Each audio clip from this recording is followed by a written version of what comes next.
Hello বন্ধুরা, তোমরা সবাই কেমন আছো? আশা করি অনেক ভালো আছো।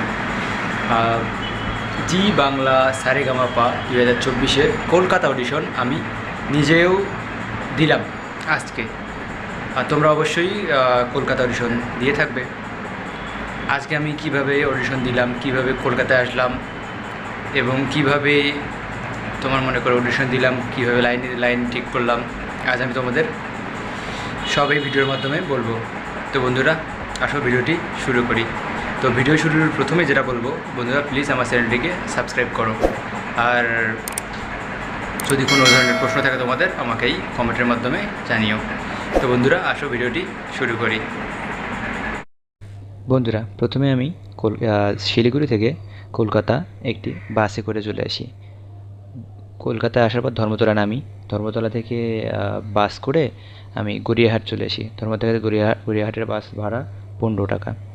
ওইখান থেকে গড়িয়াহাট এসে আমি পাবলিককে জিজ্ঞেস করা মাত্রই ওনারা ওইখানে আমাকে বলে দেয় যে রাস্তার ওই সাইডে, অপোজিট সাইডে ওখানে আছে।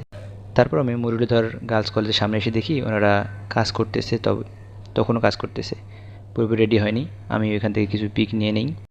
পিক নেওয়ার পর আমি তারপর ওখান থেকে আমি চলে যাই। সারা রাত জার্নি করে আসছি, যদি না ঘুমাইতে পারি তাহলে ভালো করে অডিশন দিতে পারবো না। আমি এই জন্য মনে করো কাছে একটা হোটেল ছিল, সেই হোটেলে আমি একটা রুম নিয়ে নিই। নিয়ে হোটেলে গিয়ে ফ্রেশ হওয়ার পর একটু ঘুম দিয়ে আমি সন্ধ্যার দিকে আবার ওই কলেজের সামনে চলে আসি। সন্ধ্যার সময় চলে আসি, তখন থেকে কিন্তু সব লোক আসার ভিড় আসা শুরু হয়েছে। অনেক জায়গা থেকে লোক আসতেছে এবং অনেকেই চলেও আসছে।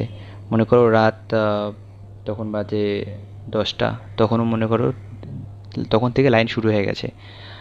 263 জন ছিল তখন পর্যন্ত আমাদের নামের লিস্টে।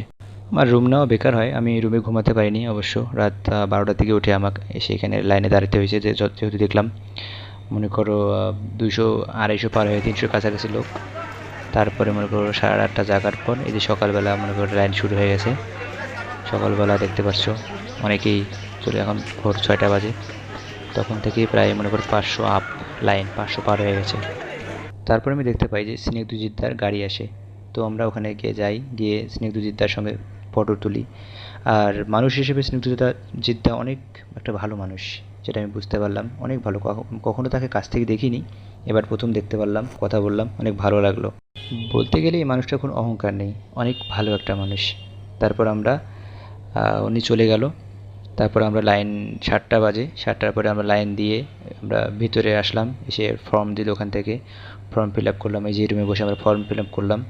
ফর্ম ফিল আপ করার পর 10জন করে ডাকতেছে। তারপর আমার সিরিয়াল আসে, আমি ওখানে যাই। গিয়ে মনে করো একটা রুমের সামনে দাঁড় করায়। আমি জানি না রুমের ভিতরে কে আছে, তবে ভিতরে গিয়ে দেখি অর্কদীপ দাশগুপ্ত উনি ওইখানে আছে। আর একজন লোক ছিল, আমি ওনাকে ভালো করে চিনলাম না যে কে উনি। ওখানে আমি দাঁড়ার পর আমাকে মনে করো বললো যে গাও, কী গান গাবা। আমি একটা হিন্দি গান করলাম, জব জব তেরে পাস মে আয়া এক সুকুন মিলা, ফির মোহব্বত সংটা করলাম। গানটা আমার কাছে পুরোটা শুনলো এবং ওই গানটার একটা একটু কাজ ছিল আর কি। ওই কাজটা আমাকে আবার করতে বললো, আবার করলাম।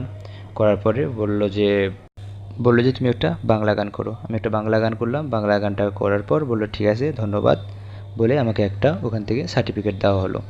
ওটা নিয়ে আমি বাইরে চলে আসলাম। আর খুব ভালোই লাগলো, অডিশন দিলাম। ফার্স্ট টাইম জি বাংলা সারেগামাপা প্রথম অডিশন দিলাম। এসে বাইরে তখনও দেখতে পারলাম যে হাজার হাজার লোকের ভিড়, লাইন প্রচুর। এই গরমে যে লাইন দিয়ে ওরা দাঁড়িয়ে আছে, অনেকটা কি বলবো আর। তাও বন্ধুরা, অডিশন দিয়ে অনেক ভালোই লাগলো।